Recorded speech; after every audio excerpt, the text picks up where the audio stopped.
Hey, hi, good afternoon. Back for another chat. Um, just tell you what I've been up to lately, and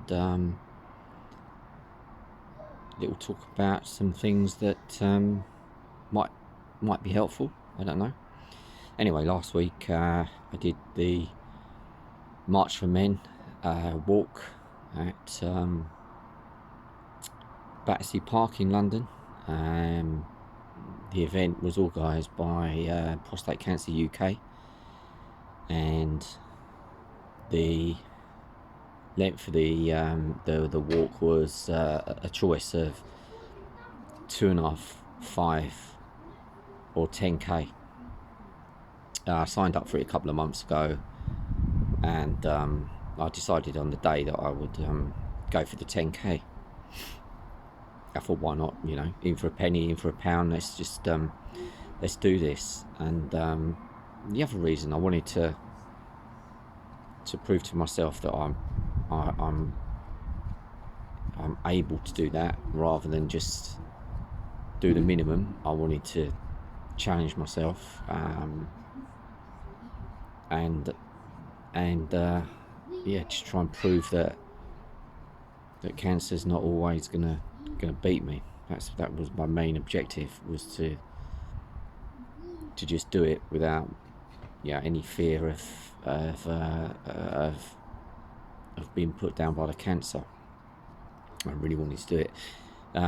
If you saw my last video, you saw that I had some really nice scan results that came through, that were really pleasing, and that basically were saying that a lot of my cancer has shrunken or gone.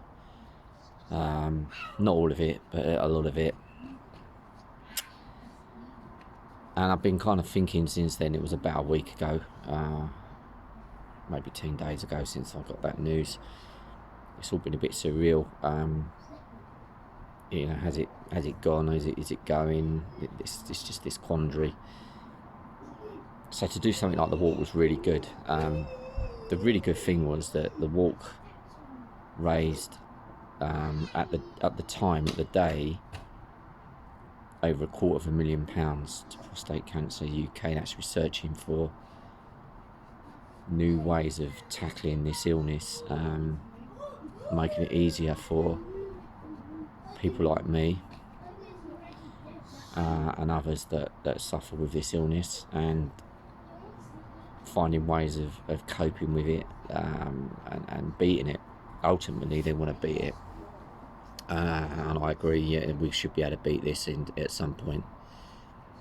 At some point in time, we're going to beat this illness without a doubt. So the journey up to Battersea Park, a few days before it, there was talk of the trains being on strike, and eventually that never occurred. So it was really easy. Jumped on the train straight up to Battersea Park. Really easy. I'm not the best at travelling around on public transport, I must admit. I often get off at the wrong stop, go the wrong way, get the wrong platform, that sort of thing. Just not used to doing it. But it miraculously went extremely well from my house there in about an hour and a half, which is pretty good. Got there really early, and met a guy called Steve. I want to say hello to Steve. As you see, he's going to promise to watch my video, so hello Steve. Thoroughly nice guy.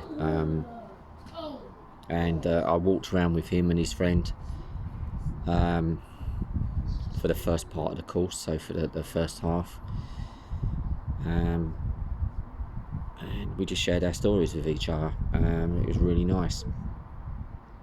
I said goodbye to Steve at the halfway point, and then did the rest of it on my own. Met a few people on the way round. I met a guy, a remarkable man that was walking with 2 sticks. Looked like he was really struggling, so I walked with him for a while. He told me he had Parkinson's disease. Overall, the day was, the event was just amazing. There was thousands of people there. And the thing that made it really special is they were all taking the time to walk and raise money and raise awareness for guys like me. And it's a privilege that you know, but to be there. There was people that were doing guest speaking as well. Perhaps the highlight was a guy from the Michael Jackson Thriller videos. He was one of the dancers, one of the zombies, and he was on stage talking about his battle with prostate cancer and how he beat it. Really inspiring, really inspiring. I thank him for that. And yeah, I felt, you know, you feel invincible when you're doing this stuff. Although I struggled, I've got to say, I really struggled with the walk. I got a blister under my foot that really, from about halfway onwards, because I was talking to this guy Steve, I kind of took my mind off it, but this blister just got worse and worse. It made it quite difficult, and I felt quite achy. 10k is not a massive amount, but then when you're struggling with fatigue and you're struggling with the effects of what the cancer has already done, it's a mini mountain.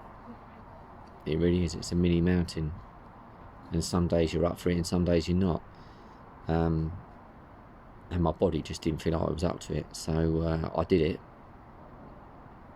By the time I finished, many of the thousands of people had gone. It was really a bit of an anticlimax walking in at the finishing line and no one there.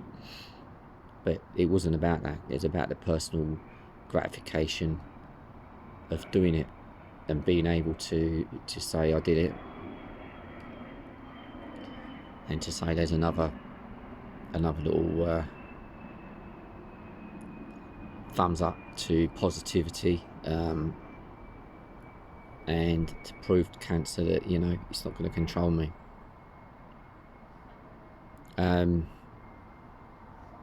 As I was leaving the park, I thought I owed myself a pint. I stopped to have a nice pint of beer.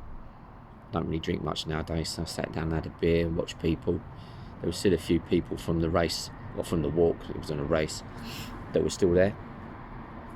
It was just a really, really pleasant afternoon. The weather forecast was bad, but it turned out really nice. And it was one of those days that will live long in the memory again, and another thing to say that you can do it. You know, you just got to keep telling yourself you can do it. I think the more you stand up to cancer, the more you get off your backside if you can. I would have finished that. I would have crawled to that finishing line. That's how I felt. I would have crawled to it to prove the point that this isn't going to beat me. And it's a great feeling. It's a great feeling. Although the body didn't feel great, I sat on the train on the way home and I just smiled to myself and thought, yep, there's another little victory. It's a victory in this war.